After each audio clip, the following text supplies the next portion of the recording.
कांग्रेस के अध्यक्ष खड़गे जी, प्रियंका गांधी जी, तेजस्वी यादव, फारूक अब्दुल्ला जी, मंच पर बैठे शिवसेना के उद्धव ठाकरे जी, शरद पवार जी, सभी नेतागण, दोस्तों और भाइयों,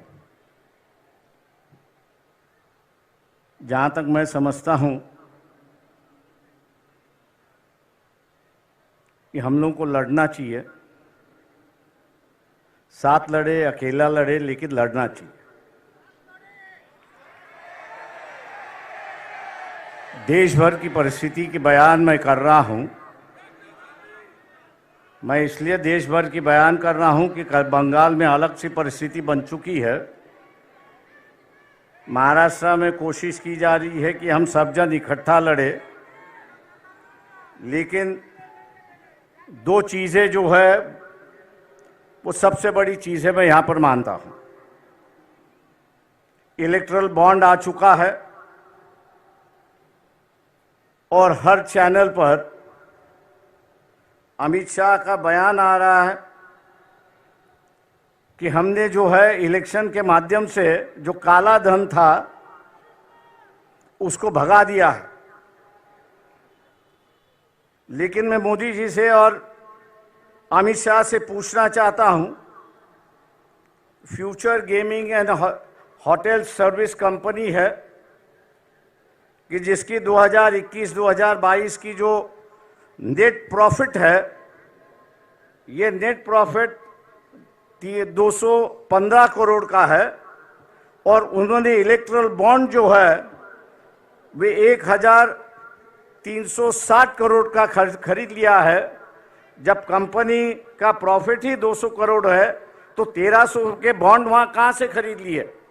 इसका विवरण तो होना चाहिए। मैं ऐसे कई कंपनियों का नाम दे सकता हूँ। क्या हम लोग इनको टारगेट करेंगे या नहीं करेंगे? मोदी से ये सवाल पूछेंगे या नहीं पूछेंगे?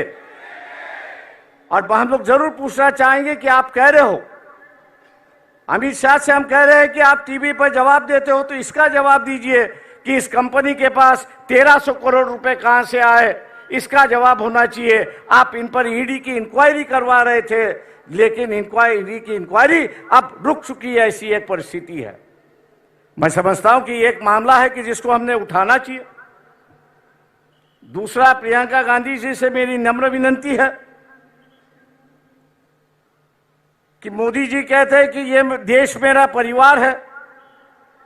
ये बात सही है कि ये देश उनका परिवार है, लेकिन उनका जो असली परिवार है उनमें से एक महिला उनके साथ में नहीं रहती है। हो सकता है कि अगले साल के इलेक्शन में जो हो रहा है,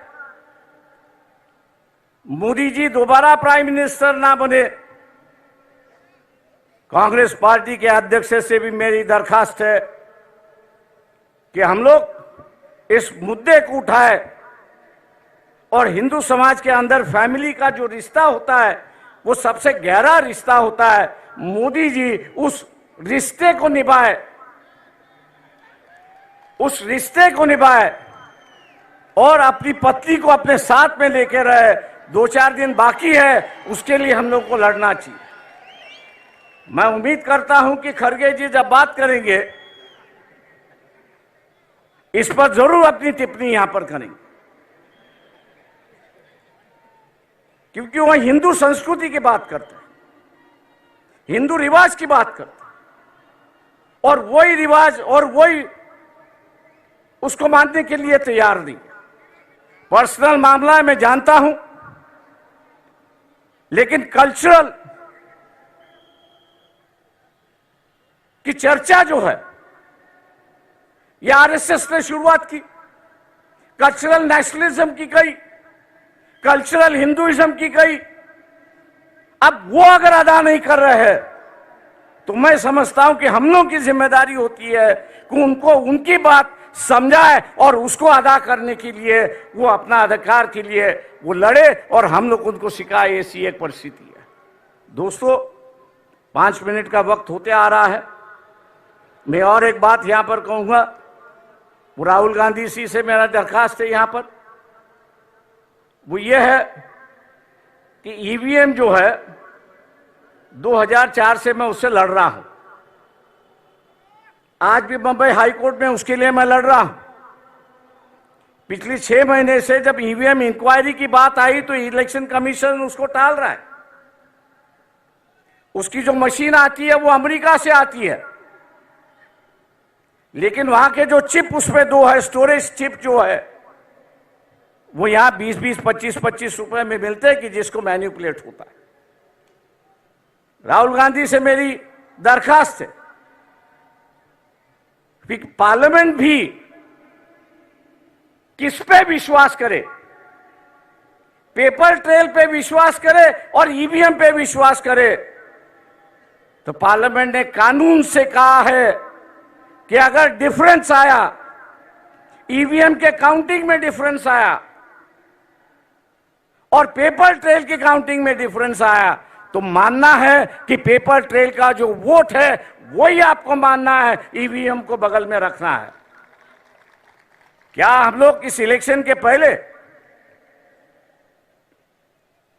इलेक्शन शुरुआत होने के पहले इलेक्शन कमीशन को घेराव डाले, सब पार्टियां उनसे मिले कि अगर कोई कैंडिडेट अर्ज करता है, एप्लीकेशन करता है कि वेरीफाइड पेपर ट्रेल जो है वो काउंटिंग होना चाहिए, उसका एप्लीकेशन मंजूर होना चाहिए, क्या हम लोग इसके लिए लड़ने के लिए तैयार है?